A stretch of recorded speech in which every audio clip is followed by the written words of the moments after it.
O vídeo já vai começar, mas antes, não se esqueça de se inscrever e ativar as notificações. Abrir a palavra de Deus, o livro de Provérbios, capítulo 30. Provérbios, capítulo 30. E faremos a leitura dos versos 18 e 19. Provérbios 30, 18 e 19. Um pouquinho só agora.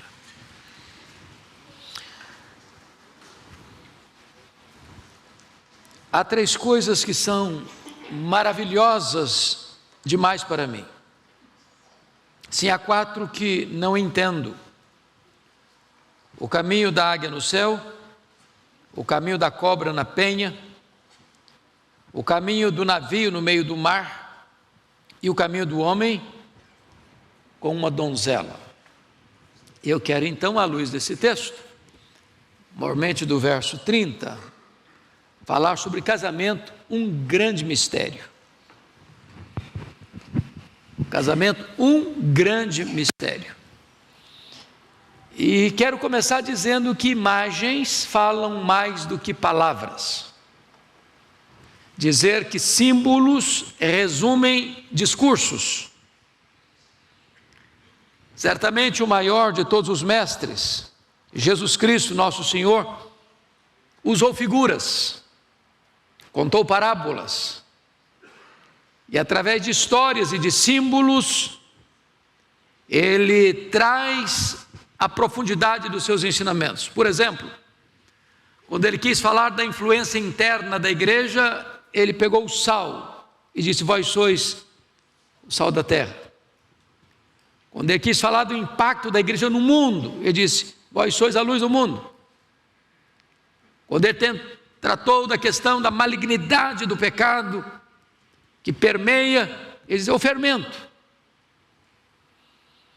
Quando ele quis falar sobre humildade, ele não fez um discurso e nem rebuscou os eruditos da época. Ele pegou uma criança e disse: quem não se fizer como essa criança, não vai entrar no reino de Deus.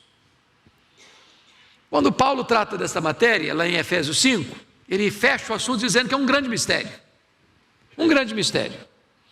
E eu queria evocar aqui autores seculares como o Dr. John Gray, quando diz que o homem é de Marte, a mulher é de Vênus. Há um outro livro que diz: por que os homens mentem e as mulheres choram? Há uma outra obra que diz: por que os homens fazem sexo e as mulheres fazem amor? Os títulos são provocantes, mas que trazem à tona a diferença entre um homem e uma mulher, o masculino e o feminino. Há alguns mitos por aí, e um deles é almas gêmeas. Pasmem vocês, esse hino foi cantado no meu casamento, e essa coisa não existe. Isso é mito. Não tem na Bíblia de almas gêmeas. Aliás, casamento é a união de dois diferentes, muito diferentes. Não existe esse mito de que para cada pé torto tem uma bota torta. Isso é mito. Outro mito: eu preciso encontrar a pessoa certa. Está errado isso.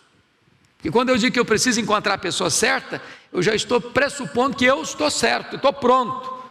Seja alguém que se adapte a mim. Não, ninguém está pronto. Como o pastor Irval já enfatizou, não tem casamento perfeito. Aliás, eu nem me espanto quando um casamento não dá certo. Eu fico grato a Deus quando dá certo. É um mistério. E por ser um mistério, o autor sagrado diz que havia três coisas que o deixavam encantado. O que o deixava encantado? Caminho da águia no céu, as alturas excelsas, caminho da cobra em cima de uma pedra sem deixar rastro, o caminho do navio no meio do mar antes da bússola. Mas uma quarta coisa eu penso, reflito, medito, perquiro, pesquiso, analiso e não consigo entender. Está para além da minha capacidade. E o que eu não entendo é o caminho de um homem com a donzela. É o casamento. Isso é um mistério. Isso é um mistério. Bom, já que é um mistério, e já que símbolos falam mais do que palavras, já que emblemas nos ajudam a entender discursos, eu gostaria de evocar aqui algumas imagens, algumas engraçadas, outras nem tanto, mas todas úteis. O que é casamento? Primeiramente, casamento é igualzinho uma mala velha, pesada, sem alça e sem rodinha. Mais ou menos isso. Pensa numa mala pesada. Mala é aquilo que você bota quando se casa, o seu enxoval. O marido faz o enxoval dele, a mulher faz o enxoval dela, cada um leva uma mala com as suas coisas, com os seus pertences. E quando desembarcam no lar docilar e desfazem as malas para formar um guarda-roupa só, fica sobrando coisa. Porque nesta mala a gente não leva só coisas, leva hábitos, manias, idiosincrasias, hábitos, vícios, sagrada tradição familiar. Algumas coisas nós vamos deixando para trás, outras nós vamos nos agarrar a elas com unhas e dentes, tendo orgulho de passar essas tradições sagratíssimas da nossa família para os nossos filhos, para os nossos netos, e ai de quem tentar mudar essas tradições sagradas. O problema é que muita coisa que nós levamos para dentro da nossa casa, que nós herdamos dos nossos pais, dos nossos avós, vão incomodar profundamente o nosso cônjuge. A arte de ficar casado ou permanecer casado é a capacidade que você tem de aceitar o outro, de renunciar muita coisa. Na linguagem de um colega meu, é a arte de engolir sapos e vomitar diamantes. Porque tem coisa que você aceita bem, tranquilo, mas tem outra que é difícil. Mas não dá para desgrudar da pessoa, é dela, da família dela, da tradição da família dela, da cultura dela. Eu estava em Vitória certa feita e vi uma mulher empurrando uma carroça, com muitas quinquilharias, mas muitas, transbordando. Mas ela empurrava aquela carroça com tanto carinho, com tanto amor, com tanto zelo, como se tivesse dentro daquela carroça as coisas mais belas do mundo. E eu pensei comigo, todos nós empurramos uma carroça dessa. Todos nós temos as nossas tradições sagradas. E coisas que nós levamos para dentro do nosso casamento. E ai de quem mexer com essas coisas. Essa mala, se você não tomar cuidado, ela fica pesada, sem alça, sem rodinha. Você vai ter que ter a capacidade de você amar seu cônjuge, respeitar o seu cônjuge, renunciar a muita coisa que você acha que é importante.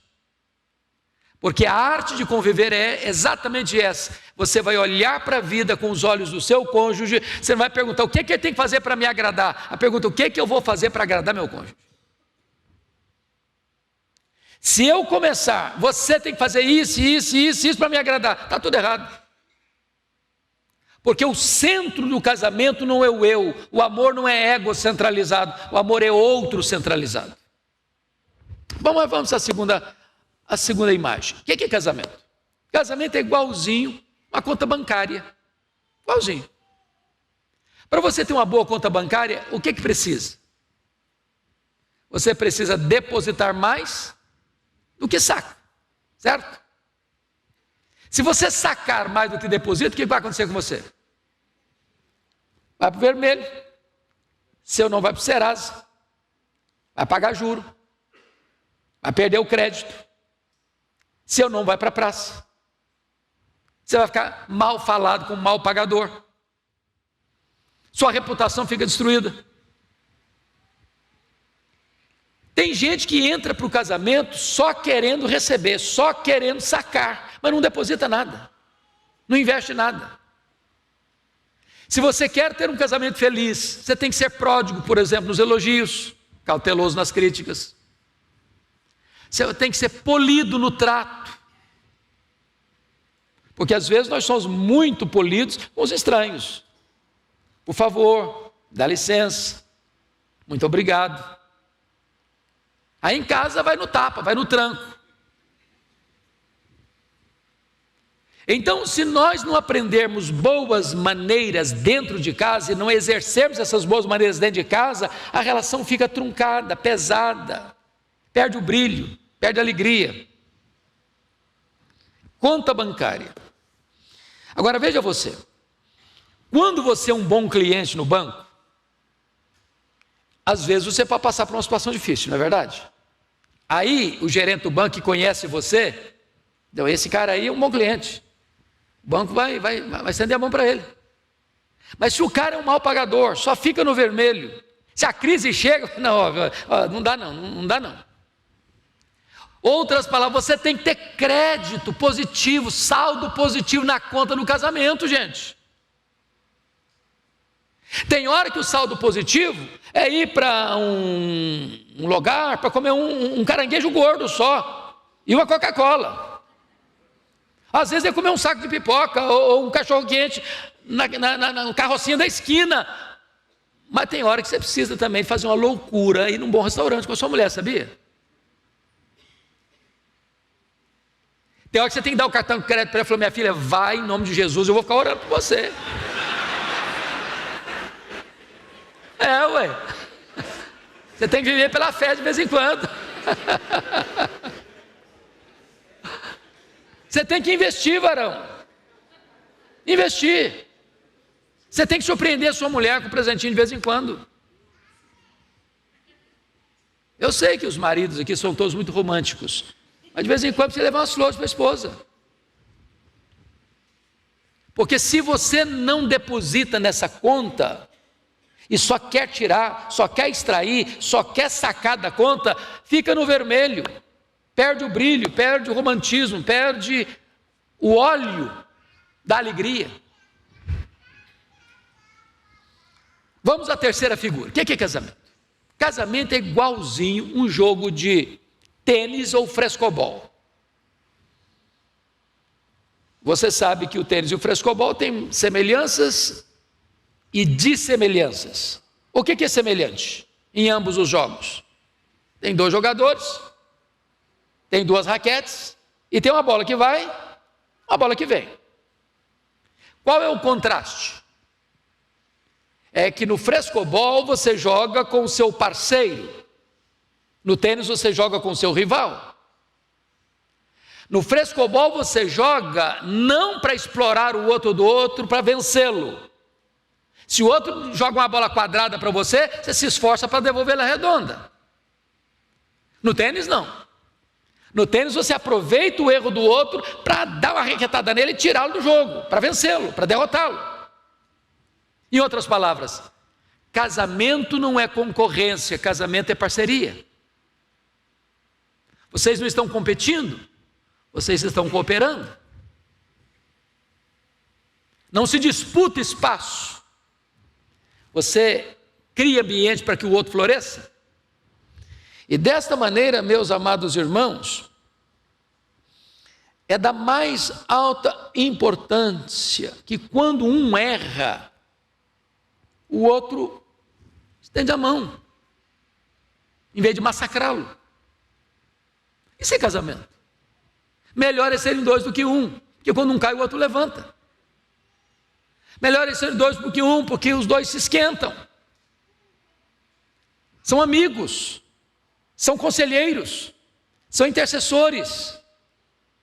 Há muitos casais, queridos irmãos, que a única união que tem, a única comunhão que tem é no leito conjugal. Acaba de ter uma relação, já não tem mais nada de intimidade, já não tem papo, não tem conversa, não são amigos. Não abre o coração para o outro, não conhece um ao outro, não tem parceria um com o outro, não tem companheirismo. Isso se cultiva, isso se planta.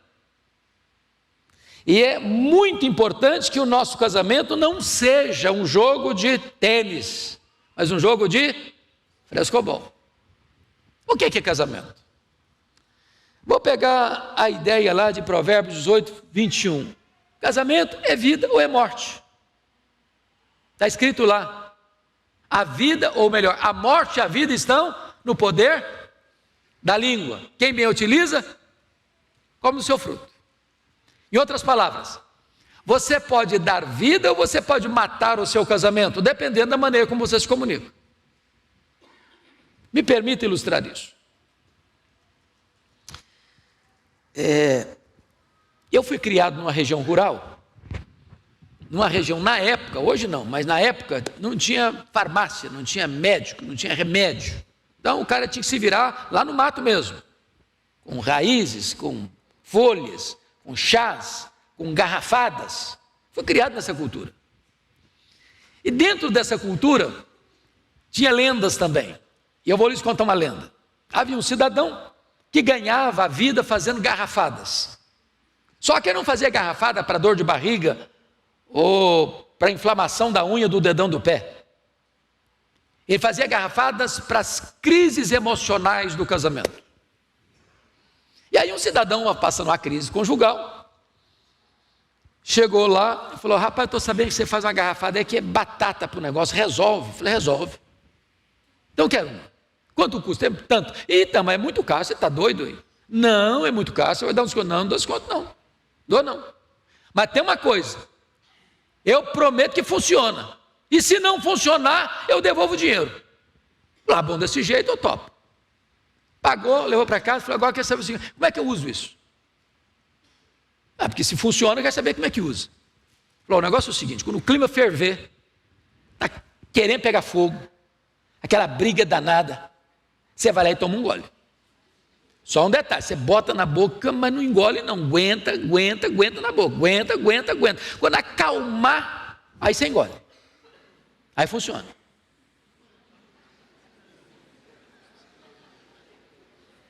Você botar a legenda ou está claro?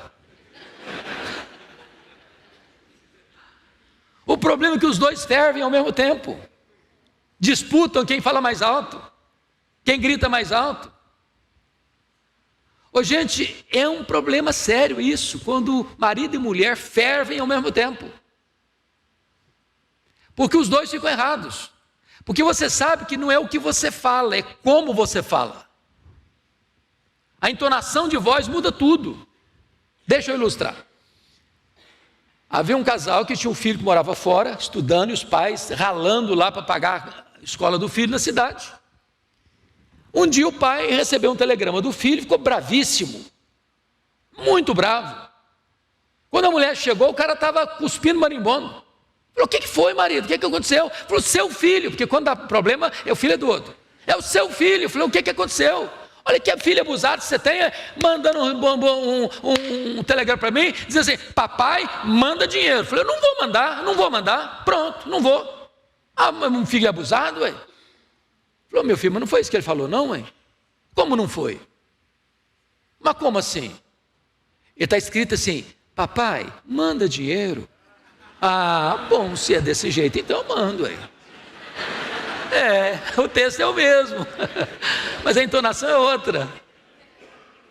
Então vai devagar, gente. Vai devagar. Põe mel nas palavras. Seja jeitoso no trato. O que está escrito lá em Tiago 1,19? Quem sabe de cor? Todo homem seja pronto para ouvir, tardio para falar, tardio para se irar. Eu gosto dessa palavra pronto, porque a palavra pronto no grego é táxis, de onde vem a palavra portuguesa táxi. O que é um táxi? Um Uber hoje, né? Também. É um carro que atende você que horas? Na hora que você chama. Você está indo para o aeroporto, horário marcado. Aí você chama o táxi, ele diz: daqui a meia hora eu te pego. Não, daqui a meia hora, meu filho, já estou zarpando. Ou é agora ou não serve. Pronto para ouvir. Olha como que Deus fez você e a mim: duas conchas acústicas externas e apenas uma língua muralhada de dentes. Escute mais, fale menos. Então, esse é um princípio fundamental. Agora, qual é o segundo? tardio para falar. A palavra tardio no grego, a palavra brades, significa lerdo, devagar, quase parando. É aquela pessoa que você conta uma piada para ela, ela vai rir daqui a meia hora. A ideia é a seguinte: aguenta um pouco, não fala na hora que você está assim, fervendo não. Porque quando você está irado, você fala o que você não quer falar, com a entonação de voz que não quer usar, e acaba machucando a pessoa que você mais ama. Tardio para falar, pensa até 10. Se estiver muito com raiva, sai, dá uma volta no quarteirão, esfria a cabeça, depois você volta. Mas o texto ainda prossegue e diz assim: tardio para quê? Para se irar. Eu não vou nem perguntar se você já ficou irado com o seu marido, não. Ou se você já ficou irado com a sua mulher. Isso não é se, é quando. Porque tem muita gente, irmãos, às vezes eu fico preocupado. De vez em quando converso isso com o Orival. Tem gente que é espiritual demais, né? Tem gente que você fica assim, parece que está perto de um anjo, não sabe se está perto de uma pessoa humana. Não, eu estou casado há 50 anos, eu nunca tive isso aqui com a minha mulher, nunca. Não, deve ser um anjo disfarçado aqui, porque não está sabendo direito, né? Porque filho de Adão não deve ser, né? Ué, que negócio é esse aí? No ano que a dona Ruth Graham morreu, a esposa do Billy Graham, eu tive o privilégio de visitar o Museu Billy Graham lá em Charlotte, na Carolina do Norte.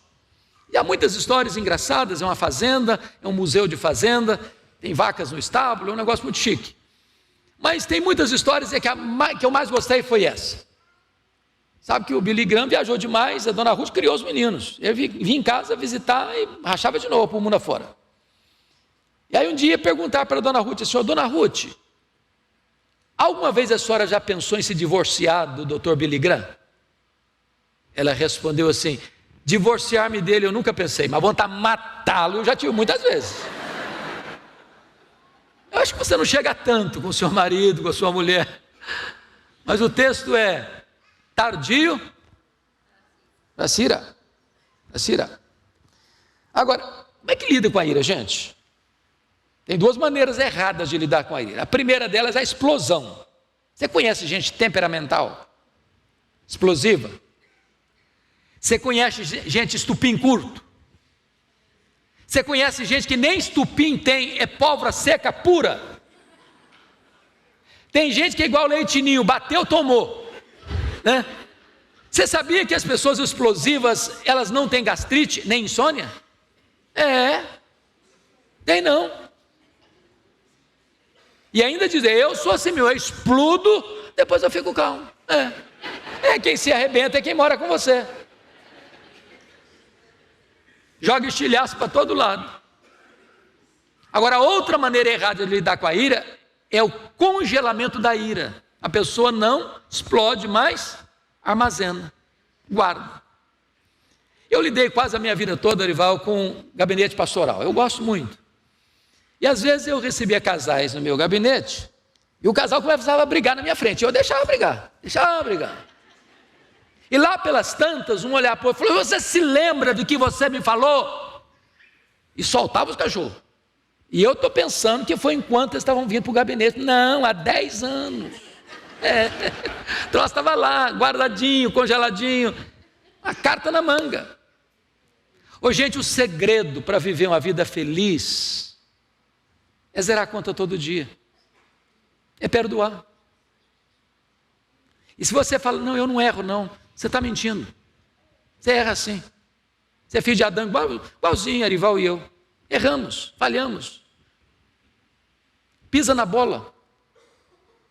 Tem dia que eu fico escandalizado comigo. Não, acho que não sou eu.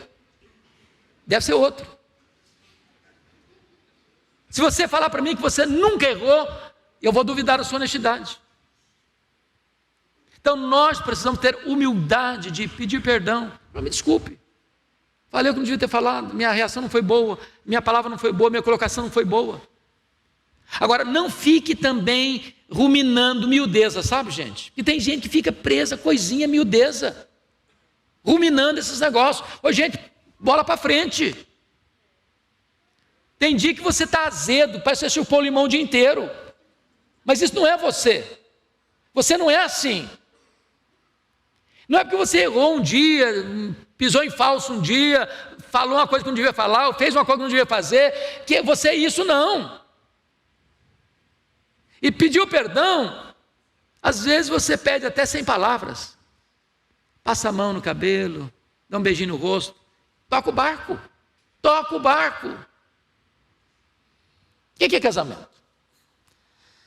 Casamento é preciso entender a ideia de ser um aliviador de tensão e não um provocador de estresse. Você conhece gente que você fica perto, igual porco-espinho? Porco-espinho, se você ficar perto, quanto mais perto você fica, mais você se machuca, mais dói. Tem gente que estressa o ambiente. Ele chega, o ambiente fica pesado. Me permita dar 2 exemplos, e um da Bíblia. Abraham Lincoln foi o 16º presidente dos Estados Unidos e o maior estadista americano. Os biógrafos de Abraham Lincoln dizem que a maior tragédia na vida dele não foi o assassinato dele, foi o casamento com Mary Todd Lincoln. Ela era uma mulher ranzinza demais. Às vezes na casa dele, ou no palácio, na Casa Branca, reunido com seus ministros, ela aprontava uma confusão com ele, jogava café quente na cara dele, na presença dos ministros. O apelido mais bonito que ela botava nele era de macaco. Tem pessoas que criam um ambiente insuportável. Sabe o que gostava de fazer na vida? Ter reuniões até de madrugada. Não é que gostasse de reuniões até de madrugada, não. O que eu não gostava é de voltar para casa. O ambiente é pesado. Deixa eu dar um exemplo na outra ponta. Um dos grandes personagens da política francesa, Disraeli, era um solteirão, muito culto, com muita influência na França. E uma senhora, jovem senhora, ficou viúva, muito rica. Um dia, ela mandou uma carta para ele, propondo casamento para ele. Disraeli respondeu: eu topo, pelo conforto que você vai me dar, mas não gosto de você. Você topa? O viúvo falou: eu topo. Casaram. Um ano depois, Disraeli disse o seguinte: hoje, se eu tivesse que me casar novamente, casar-me-ia com você. Com um detalhe: casar-me-ia por amor, porque você transforma a nossa casa num paraíso, num pedacinho do céu. É possível fazer isso. Agora tem o contrário também. Deixa eu contar uma história para você entender o contrário. Havia um cidadão que ele era vendedor ambulante. A gente chamava isso lá no passado de mascate. O cara botava uma mala nas costas com vários produtos, saía vendendo. Aí um dia esse cara foi numa sapataria, e só gente acima de 60 anos vai entender o que eu vou falar agora. E chegou para o vendedor e perguntou assim: tem sapato Vulcabras? Pensa num sapato bom. Vulcabras. Todo vendedor de sapato não erra o ponto. Ele já pega 3 números para não ter perigo de não acertar o número certo. Aí ele trouxe um 41, um 40, um 39 e um 38. O número do camarada era 41. O cara botou o 38 no pé, os dedinhos ficou tudo enrugado. Falei: esse não serve, esse é 38. Falei: não, mas eu quero esse aqui. Não, cara, mas não serve, eu quero esse. Já deixou, botou o sapato, já saiu com o sapato 38. O vendedor não entendeu nada. Passado um ano, o mesmo cara vem na mesma loja, procura o mesmo vendedor. Eu falei: tem sapato Vulcabras? Tem, e eu me lembro de você, seu número é 41. Eu falei: eu quero um 38. Não, 38 não dá, eu quero 38, cara. Já colocou ali e já saiu. Passado mais um ano, vem o mesmo vendedor na mesma loja, procura o mesmo camarada. Falei: tem sapato Vulcabras? Falei: tem, e eu te conheço, seu número é 41. Falei: eu quero um 38. Não, cara, você está maluco. Você vai me contar essa história. Não, você me conta porque eu não estou te entendendo. Mas você quer que eu conte mesmo? Claro que eu quero, ué. Eu não te entendo, ué. Rapaz, sabe por que eu quero esse sapato 38? Varão, é o único alívio que eu tenho na vida quando eu chego em casa, é tirar esse sapato. Se eu não tiver pelo menos esse alívio, eu não vou ter alívio nenhum na vida, cara.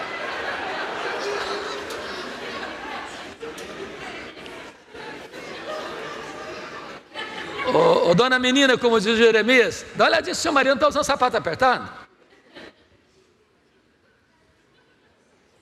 Você tem que ter prazer em voltar para casa.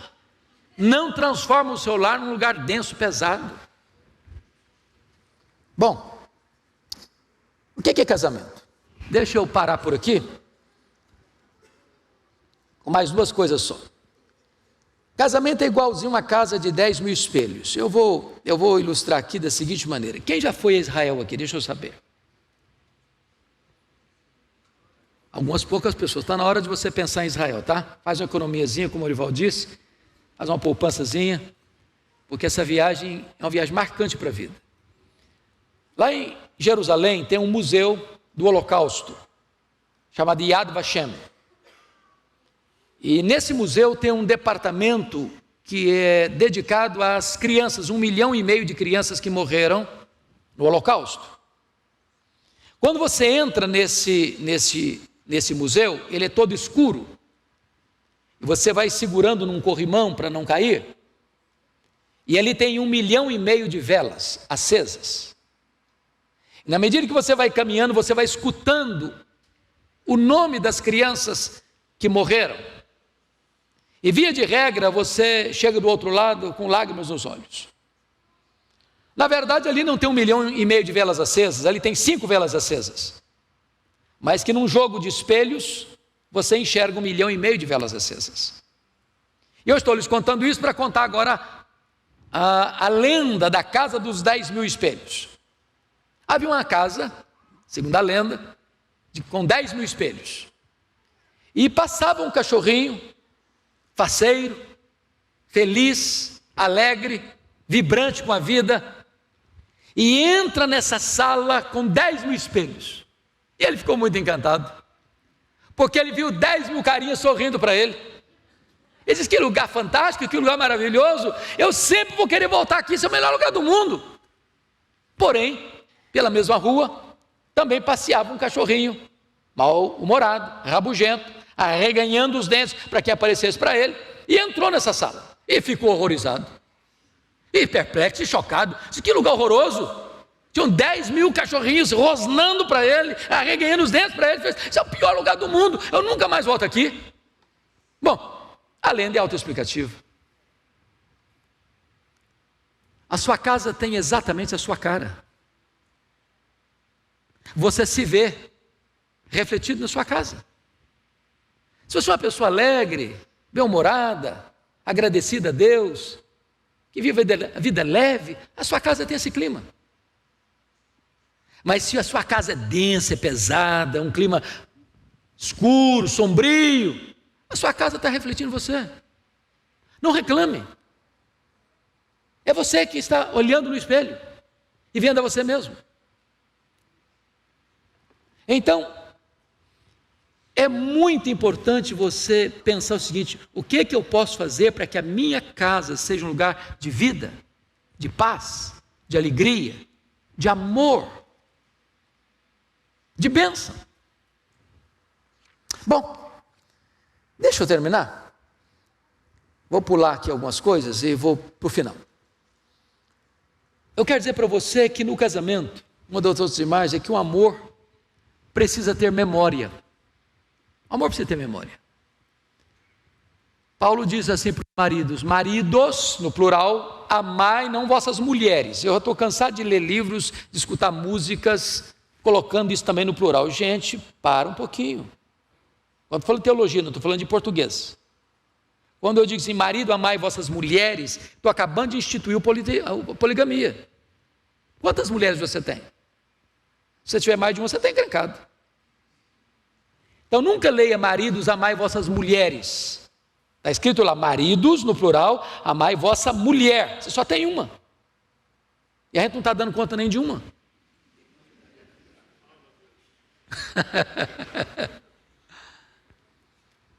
E como é que o marido ama a sua mulher? Como Cristo amou a igreja. E como é que Cristo amou a igreja? Primeiro com amor perseverante. Amou-os até o fim. Ele amou até o primeiro fio de cabelo branco aparecer, até a primeira ruga aparecer, até os sinais da velhice chegarem. amou-os até o fim. Irmãos, casamento não é um contrato de risco. Casamento não é uma experiência, eu vou entrar para ver se dá certo. Casamento é até que a morte os separe.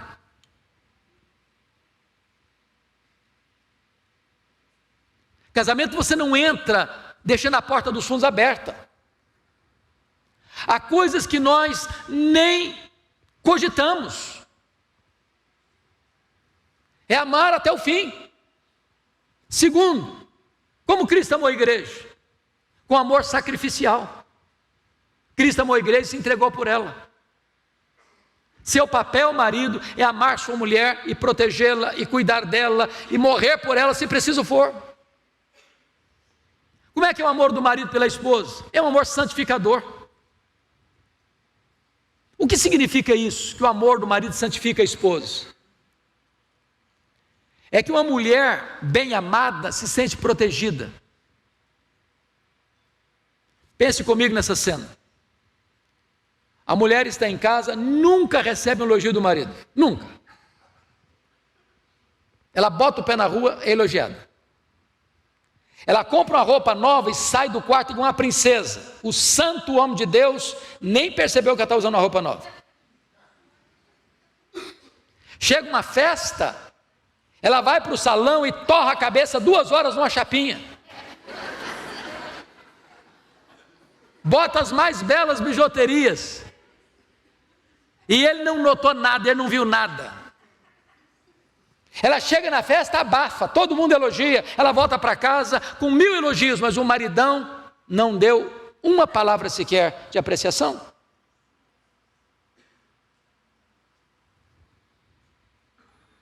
Agora imagine você que essa mulher que nunca é apreciada pelo marido, bota o pé na rua e ela é coberta de galanteios. O que vai acontecer com ela? Vai ficar vulnerável. Mas se o marido a ama e quando vieram os galanteadores, fala, chega para lá, seu bicho ruim. Eu tenho valor. Eu sou amada. O amor tem que ter memória.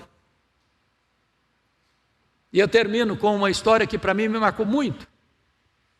De um homem com já mais de 80 anos. E ele era o mais fiel cliente da floricultura do seu bairro. Todo sábado eu chegava lá e pedia o melhor buquê de rosas. E um dia o vendedor criou coragem e entrou na vida pessoal dele e disse: a sua mulher deve ser a mulher mais feliz do mundo. Eu não tenho nenhum cliente durante anos que eu estou aqui tão fiel quanto o senhor, para levar as melhores e as mais belas flores para sua esposa. Ela deve ficar muito feliz ao receber esse buquê de flores. O velho respondeu: não, ela nem sabe quem eu sou mais. Ela tem Alzheimer. Eu entrego as flores para ela, ela não sabe nem de quem ela está recebendo essas flores. E então o vendedor diz: mas se ela não sabe quem é você, por que você dá flor para elas então? Ele respondeu: ela não sabe quem eu sou, mas eu sei muito bem quem ela é. O amor tem memórias. E a minha oração nesta noite, queridos, que não é um sermão, é uma palestra um pouco mais descontraída, é que nós possamos investir no nosso casamento. Como o pastor disse, pastor Arival, não é perfeito, mas é o nosso casamento. Nossa família não é perfeita, mas é a nossa família. Nós devemos lutar por ela, orar por ela, chorar por ela, jejuar por ela, nunca desistir dela. Porque se o cenário é cinzento, Deus pode transformá-lo num jardim grinaldado de flores. Deus continua fazendo milagres, e o primeiro milagre que Jesus Cristo fez foi numa festa de casamento. O segundo milagre que Jesus fez em Caná foi curando um filho de uma doença. O palco dos milagres maiores de Jesus é no cenário da família. Então nós vamos ficar em pé. Pastor Arival virá orar por nós aqui nesse momento.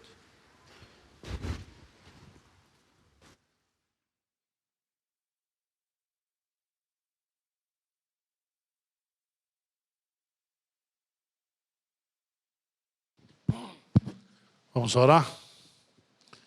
Senhor Deus, que essa palavra caia no nosso coração nesta noite, trazendo consolo, esperança, refrigério e expectativa de que a nossa família, o nosso casamento seja sempre melhorado pelo Senhor. Nos dê humildade, nos dê, ó Deus, iniciativa, nos dê ação dentro do nosso relacionamento. É a oração que nós fazemos em nome de Jesus. Amém, Senhor. Amém.